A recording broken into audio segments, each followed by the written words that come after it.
Welcome to another Indie Dev Showcase, highlighting the many indie games we play here on the channel. If you'd like to submit a game for a future video, please reach out. But otherwise, let's begin.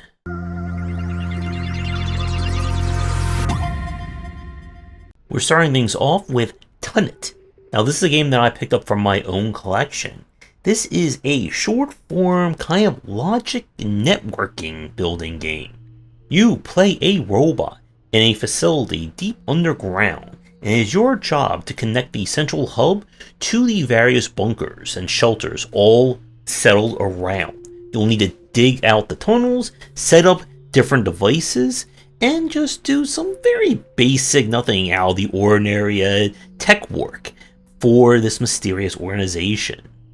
The game definitely draws elements of kind of a logic-based puzzle game, even some kind of like light idle or incremental design. As you keep connecting your devices, you'll earn resources that you can then use to purchase more devices, get upgrades which will let you connect things further, and push out into this very strange and completely peaceful and not dangerous at all world that you're in. It's a very unique and original concept for a game. Now, I did have some issues in terms of the general learning of how to set up the connections, as the more devices you use kind of affects the bit quality that is being transferred, which in turn affects your overall results. And I think the onboarding could maybe been a little bit more clear as to kind of like the proper way of setting things up. As the game goes on and things get a little bit odd, it can be a little bit jarring if you're going into this just purely from a puzzle or logistics standpoint. But this is a very original game, and it is certainly not going to be for everybody. But if you are a lover of original indie games and looking for definitely one that fits that mold, or I guess breaks that mold, then you definitely want to give this one a try. We now go to Schim. This is a puzzle game where you play the shadow of a person who one day you are accidentally detached from them. In order to get back to them, you must explore a very beautifully colored and stylized world. Our puzzle mechanics here is that, as kind of like the shadow creature, you can hop from shadow to shadow. You have a little bit of leeway to move around out of the shadow before you're kind of sent back to a checkpoint. You are able to interact with certain objects that you can use to either move them around or to create a shadow or some path forward. And that is your kind of key puzzle mechanic in this game. You're trying to get from point A to point B using whatever and any objects that you can find. I really do like the look of this one. In terms of difficulty, I would say this is going to be more on the maybe casual to moderate side. There may be some bonus things for you to collect, but all in all, this is going to be a very straightforward puzzle experience. I enjoyed this one, and if you're looking for a wholesome puzzle game to play that's not going to take up too much time, then you should give this one a play. We now switch over to Astor, Blade of the Monolith. This is kind of third-person action-adventure hack-and-slash, where you play as Astor, who has discovered that they are going to be the kind of destined hero to save the land from evil. And we are going to be hacking and slashing our way across to do so. So this kind of follows in your action-adventure mold. You'll explore very large and very interesting looking environments, trying to find resources, get into fights, and of course, get enough points to level up your character, unlock new moves, etc, etc. There are different weapons you'll be able to unlock, as well as additional perks and features to aid you. Now, the footage you're seeing is being played on the highest difficulty, and these enemies can hit quite hard on that front. The combat is a bit on the basic side.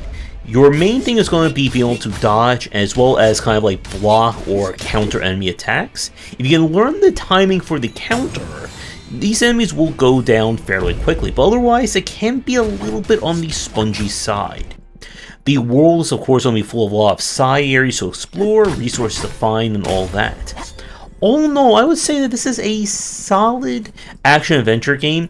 It doesn't quite do anything I would say that is above and beyond for the genre, at least from what we played of it, but still an entertaining one nonetheless. So if you are looking for an indie take on the action-adventure formula, I would give this one a try. And as I said, I would recommend not playing this on the highest difficulty unless you are really in the mood to bash some enemies repeatedly in. We now switch to Flathead.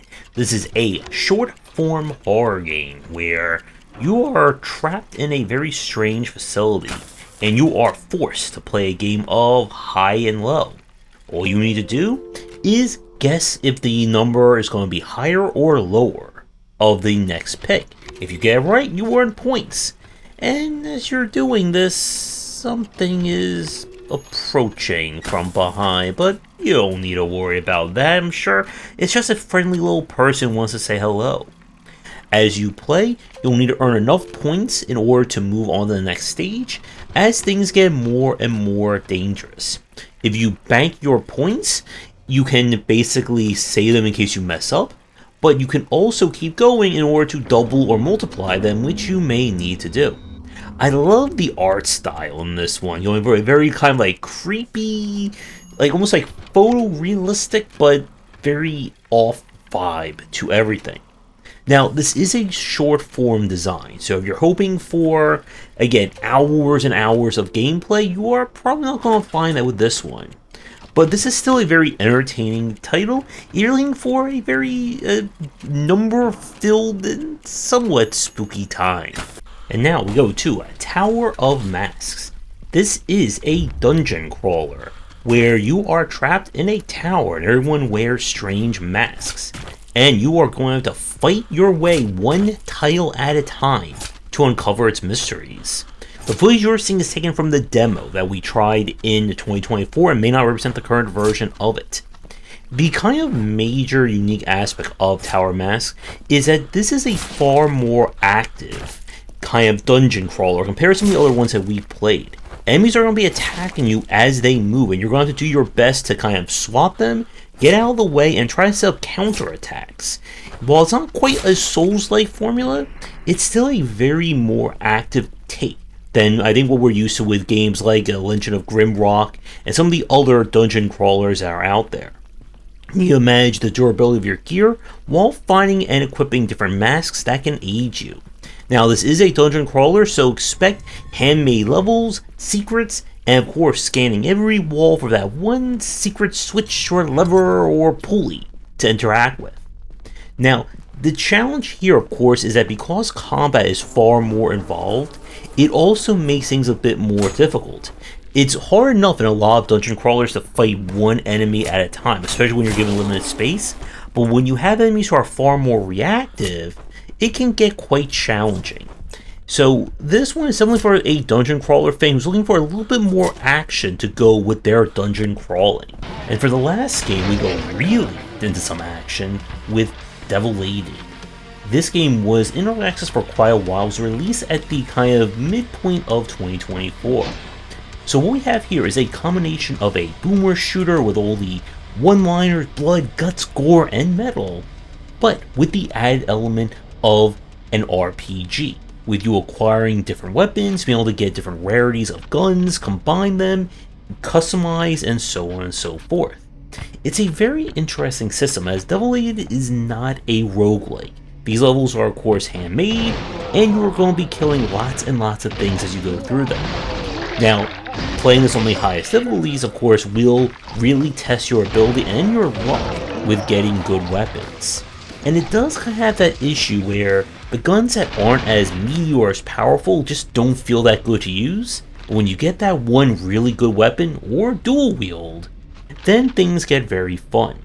Now, of course, this is all filtered through the 90s boomer shooter charm again, with metal blaring in the background, your main character cursing and making one-liners along the way, and of course finding lots of secrets in each level. With Devilated, the gunplay here I would say is good. Again, it definitely falls more in line with the boomer shooter style. So if you're hoping for like an ultra kill, Doom Eternal, that kind of thing, it's not going to be that game. But the added element of being able to acquire different guns, being able to kind of customize your build along those lines, does give this a very unique flavor to it. So I would recommend Devilated if you are looking for a kind of bit more customization, but still with that good old arcade style boomer shooter shooting. And with that, another showcase comes to an end. You'll find links to all the games down below. Let me know what you think about this week's picks as well, and let me take a your game for a future stream and showcase. Be sure to get in touch. And with that, I will see everyone for our next video, and see everyone next week for another indie showcase. Thanks for watching, and a special thank you to our Patreon supporters. If you enjoyed the video, do the YouTubing stuff, be sure to visit our Discord and Patreon, and if you're interested in more in my thoughts on design, check out my game design books.